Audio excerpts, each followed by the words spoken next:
എല്ലാ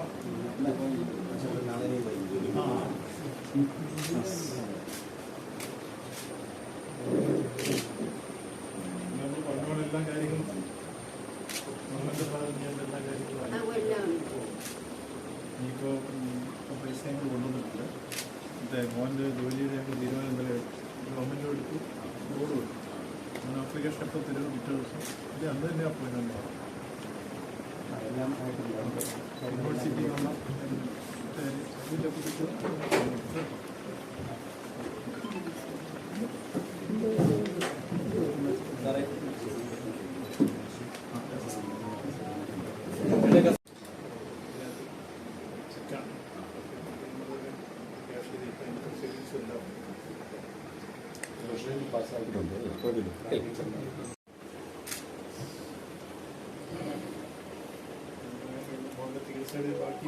ചികിത്സയെല്ലാം വലിയ വലിയ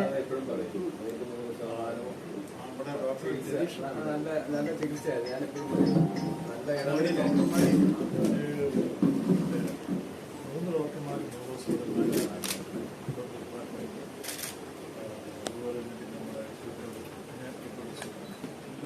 കൃത്യമായുള്ള കാര്യമാണ്. ഞാനിടയ്ക്കിടയ്ക്ക് നോക്കിയിട്ടുണ്ടായിരുന്നു. ഞാനത് എല്ലാവരും പറയും. സുധീർ സാർ പറഞ്ഞാൽ ഞാൻ അപ്പോഴും സാറിനും പറഞ്ഞു, പക്കായിട്ട് ചെയ്ത് ഞങ്ങൾക്ക് ഒരു ബുദ്ധിമുട്ടില്ലാതെ കാര്യങ്ങൾ ചെയ്തു. അത് ഞാൻ എപ്പോഴും പറയും, ഞങ്ങൾ കുടുംബമൊക്കെ എപ്പോഴും ഉണ്ടാവും.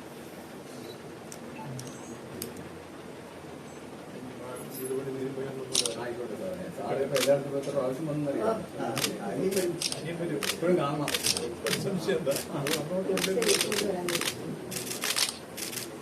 ചെയ്യാൻ സാധിച്ചു അല്ലേ? അപ്പോൾ ഒരു വിഷയം മാത്രമല്ല, എല്ലാവർക്കും അറിയാവുന്ന പോലെ കഴിഞ്ഞ ജൂലൈ 3-ാം തീയതി ഉണ്ടായ ദാരുണമായ സംഭവം നമ്മളെല്ലാം വേദനിപ്പിക്കുകയും വിഷമിപ്പിക്കുകയും ചെയ്തു. ബന്ധുവിൻ്റെ വേർപാട് നമുക്കെല്ലാം വളരെയധികം വിഷമമുണ്ടാക്കിയ ഒരു സംഭവമാണ്. അതിനുശേഷം ഞങ്ങൾ ഈ കുടുംബത്തിൽ സംസ്കാരത്തിൻ്റെ അന്ന് തന്നെ വന്നിരുന്നു. ഗവൺമെൻറ്റിൽ ആലോചിച്ച് ബഹുമാനപ്പെട്ട മുഖ്യമന്ത്രി അന്ന് തന്നെ ആശുപത്രിയിൽ വന്നിരുന്നു. ആരോഗ്യവകുപ്പ് മന്ത്രി ആശുപത്രിയിലുണ്ടായിരുന്നു. ഞങ്ങളെല്ലാം ഇവിടെ വയ്ക്കുകയും ചെയ്തു. അപ്പോൾ അന്ന് ഞങ്ങൾ പൊതുവിൽ ഈ കുടുംബത്തെ എല്ലാ അർത്ഥത്തിലും ശ്രദ്ധയോടുകൂടി അവരുടെ പ്രശ്നങ്ങൾ കൈകാര്യം ചെയ്ത് അവരെ ഗവൺമെൻറ് അവരുടെ ഒപ്പം ഉണ്ടാവുമെന്ന് പറഞ്ഞിരുന്നു. 4 കാര്യങ്ങളായിരുന്നു അന്ന് പ്രധാനമായി ചൂണ്ടിക്കാണിച്ചത്. ഒന്ന്, ആ കുട്ടിയുടെ ചികിത്സയായിരുന്നു ഏറ്റവും പ്രധാനമായി ഇവരെല്ലാം ആവശ്യപ്പെട്ടത്. അത് പറഞ്ഞതനുസരിച്ച് തന്നെ പിറ്റേ ദിവസം തന്നെ ഞങ്ങളിവിടെ അവർക്ക് കൗൺസിലിംഗ് കൊടുക്കാനുള്ള ഡോക്ടേഴ്സിനെ ഇവിടെ അയച്ചിരുന്നു. അവർക്ക് കൗൺസിലിംഗ് കൊടുത്തു. അതിനുശേഷം മെഡിക്കൽ കോളേജിൽ കൊണ്ടുപോയി പ്രത്യേകിച്ച് ന്യൂറോ സർജറി വിഭാഗത്തിലെ HOD, അവിടുത്തെ അസോസിയേറ്റ് പ്രൊഫസർമാർ ഉൾപ്പെടെ എല്ലാ ഡോക്ടർമാരും ഒരു ടീം ചേർന്ന് തന്നെ ആ സർജറി ഏതാണ്ട് 8-9 മണിക്കൂറെടുത്ത് മെഡിക്കൽ കോളേജ് സൂപ്രണ്ടും ഡെപ്യൂട്ടി സൂപ്രണ്ടും എല്ലാം അതിനോടൊപ്പം ശ്രദ്ധാപൂർവ്വം ഉണ്ടായിരുന്നു. ഞങ്ങളും ഉണ്ടായിരുന്നു. മെഡിക്കൽ കോളേജ് ഇവിടുത്തെ നമ്മുടെ പ്രവർത്തകരെല്ലാം ഉണ്ടായിരുന്നു. ആവശ്യമായി എല്ലാ ചികിത്സയും ഉറപ്പാക്കി അവർക്ക് പൂർണ്ണ സംതൃപ്തി ഉറപ്പാക്കുന്ന വിധത്തിലേക്ക് എത്തി. അതിന് മുഴുവൻ ചെലവും ഗവൺമെൻറ് വഹിക്കുമെന്ന് പറഞ്ഞു. അത് ചെയ്തു. രണ്ടാമത്തെ കാര്യം ഞങ്ങൾ ആലോചിച്ച് പറഞ്ഞിരുന്നത്, മോന് ഒരു ജോലി വേണമെന്നുള്ള ഡിമാൻഡായിരുന്നു പറഞ്ഞിരുന്നത്. ഞങ്ങൾ അങ്ങോട്ട് തന്നെ പറഞ്ഞ ആ കാര്യം പരിഗണിക്കും. താൽക്കാലികവും ശാശ്വതമായ ജോലി തന്നെയാണെന്ന് പറഞ്ഞത്. അത് കൃത്യമായി ശാശ്വതമായ ജോലി തന്നെ വേണമെന്ന് പറഞ്ഞതുകൊണ്ട് തന്നെ നമ്മൾ ക്യാബിനറ്റ് അത് തീരുമാനമെടുത്തു. അതിൻ്റെ അടിസ്ഥാനത്തിൽ ദേവസ്വം ബോർഡിനോട് ക്യാബിനറ്റ് അഭ്യർത്ഥിച്ച് ജോലി കൊടുക്കണം. ആ കാര്യത്തിൽ ബോർഡ് കൂടി ഇപ്പോൾ തീരുമാനമെടുത്തിരിക്കും. അവൻ്റെ അപേക്ഷ എപ്പോൾ കിട്ടുന്നു അപ്പോൾ അപ്പോയിൻമെൻറ്റ് ഓർഡർ കൊടുക്കും. അദ്ദേഹം യൂണിവേഴ്സിറ്റിയുടെ സർട്ടിഫിക്കറ്റ് വാങ്ങിക്കാൻ വേണ്ടിയുള്ള താമസമാണ് അദ്ദേഹം പറഞ്ഞതുകൊണ്ട് തന്നെ ആ കാര്യം പരിഹരിക്കപ്പെട്ടിരിക്കും. അടുത്ത കാര്യം നമ്മൾ വീട് ഒന്ന് നിർമ്മിച്ച് കൊടുക്കുക എന്നുള്ളതായിരുന്നു. അത് ഉന്നത വിദ്യാഭ്യാസ വകുപ്പ് മന്ത്രി ഇവിടെ എത്തിച്ചേർന്നിരുന്നു.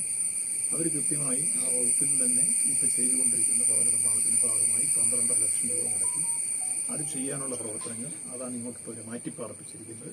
നാളെ തൊട്ട് ആ വീടിൻ്റെ പണി സ്റ്റാർട്ട് ചെയ്യും. 4ാമത്തെ കാര്യം, ഞങ്ങൾ ക്യാബിനറ്റ് കൂടി ധനസഹായം കൊടുക്കുമെന്ന് പറഞ്ഞിരുന്നു. 10 ലക്ഷം രൂപ ക്യാബിനറ്റ് തീരുമാനിച്ചു.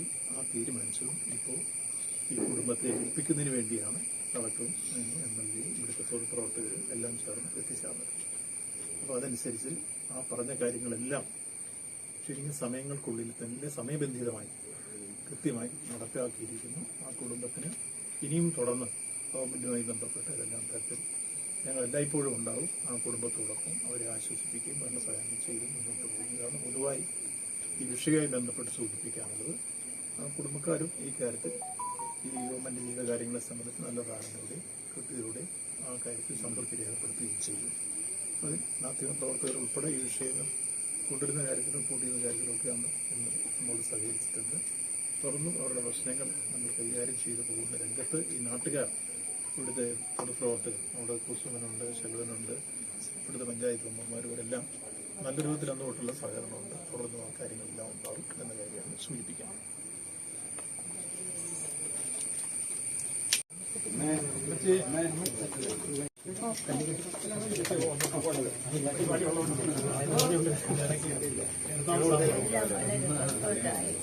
എനിക്ക് കൂടുതൽ സന്തോഷമായി. എന്റെ കുഞ്ഞിന്റെ ചികിത്സ അത് കഴിഞ്ഞ് ഒന്നും വേണ്ട. ചികിത്സയെല്ലാം ഉറപ്പാക്കി ആദ്യഘട്ടത്തിൽ പറഞ്ഞതുപോലെ തീർച്ചയായിട്ടും വരുന്ന അപ്പോഴും എല്ലാം